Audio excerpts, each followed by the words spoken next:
Mauro Prosperi is one of the longest people to survive without water. In 1994, he found himself lost in the middle of the Sahara Desert. A runner separated from his group by a sandstorm, Mauro was prepared for the worst. He had a knife, a compass, a map, and even dehydrated food. What he didn't have was water. In the most ideal conditions, people can survive around 3 to 5 days without water. Somehow, Mauro survived for 10 days. The first stage of dehydration is thirst, which Mauro solved by drinking his own urine. This worked only briefly, however, as the second stage of dehydration is the conservation of all remaining fluid, including urine. The third stage of dehydration is organ damage. Mauro tried to prevent this stage by drinking the blood of raw bats, lizards, and snakes he found in the desert. However, he was only somewhat successful, and after just 10 days without water, it took Mauro's dehydrated body a full 2 years to recover. Now, most of us are not going to find ourselves lost in the Sahara Desert anytime soon, but we could still stand to drink some more water. But why? Personally, I really need to see the science to get me committed to doing something. I need to know the real reason why. And whenever I looked at the available information about why I should drink more water, it was way too vague to motivate me to care about drinking more water. So today we're getting more granular. What exactly happens to our brains when we do not consume enough water? And how exactly does this impact the way we think and feel and go about our day-to-day lives? But before we get into it, a big thank you to today's sponsor, Magic Spoon. Most of us have fond memories of cereal growing up, but I do not, being that my parents never bought it for me. I rarely got to eat the fun cereal, and it's no wonder, being that it's basically just candy. Unhealthy cereal was actually one of the first foods that I bought when I moved out, and I'm like, yeah, I'm gonna eat unhealthy cereal for breakfast. I don't know what the official classification needs to be for candy, but cereal is mostly just candy most of the time. However, Magic Spoon, though it tastes like candy, is not candy. 0 grams of sugar, 14 grams of protein, and only 4 net carbs in each serving. There's 0 protein taste, it's not too sweet, and honestly, it makes a great snack. I enjoy having it around for this reason. And they've nailed the flavors. They're really, really tasty. They've created an amazing, nostalgic cereal that is great for any diet. We're talking keto-friendly, gluten-free, grain-free, soy-free, and GMO-free. And the taste is really great. They've nailed it with the flavors. My current fave, Frosted. It tastes just like a cupcake to me. It's so good. You can build your own box and mix and match any combination of flavors you like. If you're craving cereal, you should give Magic Spoon a try. Magic Spoon backs their product with a 100% happiness guarantee, so if you don't like it for any reason, they'll refund your money, no questions asked. Go to magicspoon.com/Kiana to grab a variety pack and try it today. And be sure to use the promo code Kiana at checkout to get $5 off your order. And thanks again to Magic Spoon for sponsoring this video. And back to the video. Imagine this, you've had a busy day at work. Between the reports and your chatty coworkers, you've consumed 1 venti cup of coffee, a dry sandwich, and not much else today. On top of that, the AC was being repaired in the office, so you've been sweating. A lot. Though coffee kinda counts as water, with that little fluid intake and all the sweating, you might be classified as mildly dehydrated. Just 1 to 2% of total body water loss puts you in this category. Anything above 2% and you're fully dehydrated. Now you're about to begin your long drive home. Obviously, if you were fully dehydrated and delirious like Mauro, driving might be an issue. But how about just normal, everyday, mildly dehydrated? The type you might experience after a busy day where you forget to hydrate yourself adequately. Using driving simulators, researchers at Loughborough University put a group of very mildly dehydrated men to the test. They had them do a monotonous, uneventful drive for 2 hours, once while fully hydrated and again while slightly dehydrated. Their results? The men made twice as many mistakes while only slightly dehydrated. And what's more, the researchers found that the number of driver errors was very similar to those found in people with a blood alcohol content of 0.08, meaning being mildly dehydrated was a little bit like getting drunk.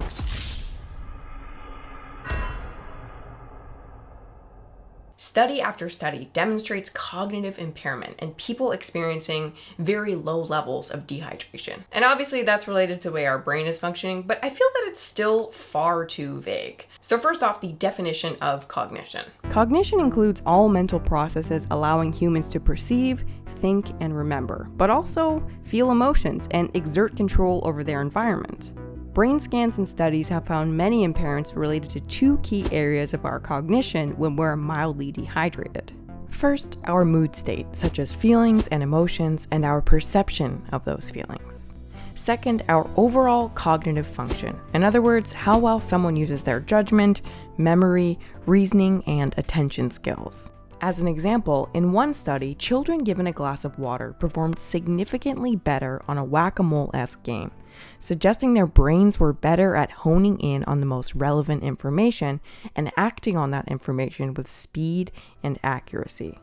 This is consistent with a growing body of research that suggests that optimal hydration helps people concentrate, stay on task, and control their impulses, while dehydration results in brain fog-like symptoms. Now, scientists still don't know exactly what is responsible for this cognitive impairment, but there are a few mechanisms that have been discussed. Interestingly, one of these mechanisms is related to our brains physically shrinking when we have not consumed enough water. While the research in this area is still very new, there is clearly a physical effect of dehydration on the brain. Scientists have observed the brains of mildly dehydrated subjects thinning out in key areas in response to body water loss. They've noted that overall brain volume is reduced, specifically gray and white matter, along with the hypothalamus and overall cortical thickness. In adults, a thicker cortex and more gray matter are correlated with overall IQ and intelligence, while thinning is often associated with aging, Alzheimer's, and general decline in brain function.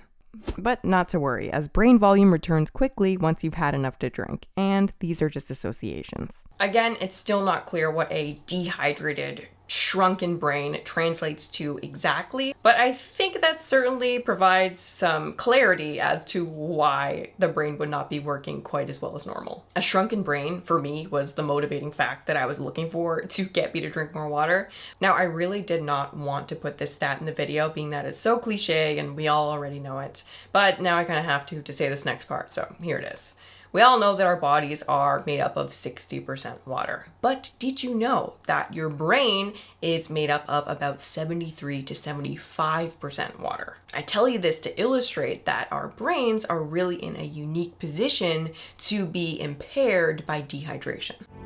According to one scientist, the brain is extremely sensitive to even small changes in the amount of ions like sodium and potassium found in your body's fluids. Brain cells, neurons, rely on these charged ions to communicate with one another, and an imbalance slows and weakens this process. When a dehydrated adult performs cognitively engaging tasks, their brain shows signs of increased neuronal activation, indicating that their brains are working harder than normal to complete the task.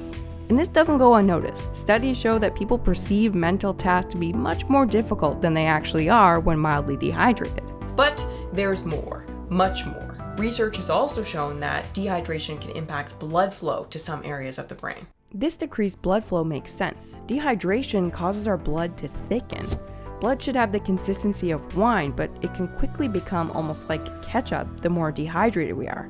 This thicker blood makes your heart work harder to pump it through your body, requiring more energy and making it work harder than necessary, and at the same time reducing important oxygen flow to the brain. These are perhaps some of the reasons dehydration is so often linked to reduced energy levels and feelings of fatigue, lethargy, weakness, and even headaches. On top of this, dehydration can directly affect your mood. Researchers explored how increasing or decreasing water intake affected mood in people with different water drinking habits. They found that people who usually drink lots of water felt less calm, less content, and more tense when their water intake dropped.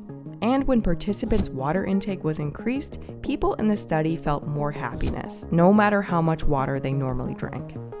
People also report increased tension, confusion, and overall anger, while also reporting decreased contentedness, calmness, and positive emotions while dehydrated. So if we're not drinking enough water, we have a shrunken brain, decreased blood flow, feelings of fatigue and irritability, and we're considerably worse at decision making, focus, and thinking clearly.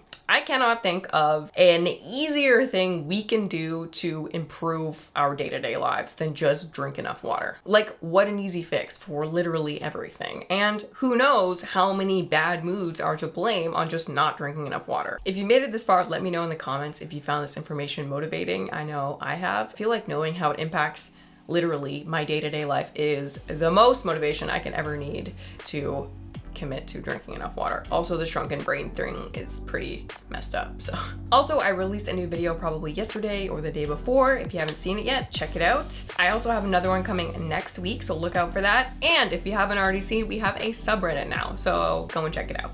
Thank you so much for watching this video, and I will see you in the next one.